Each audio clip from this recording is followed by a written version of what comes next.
Takto si pevný EDC představují na Novém Zélandu, aspoň ve firmě Sword.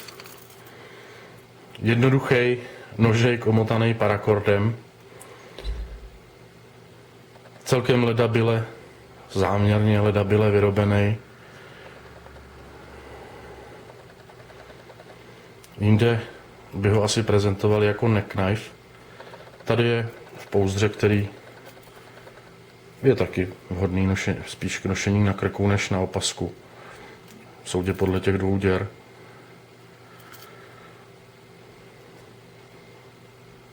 Myslím si, že první, co budoucí majitel udělá, je, že obrousí tu špičku, protože ta je celkem nebezpečná při úchopu.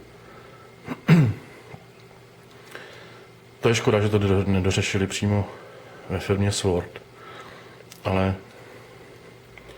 oni to zřejmě asi moc neřešili. To nic nemění na tom, že to je docela užitečný, pěkný, nenáročný nůž. No, tak ta kombinace barev. To, že frčí třeba v tenisu teďka kombinace oranžová a růžová, která mě osobně bije do očí, nebo fialová, zelená teďka na Wimbledonu. Tak žlutá, oranžová, no nevím, nechám to na vašem posouzení.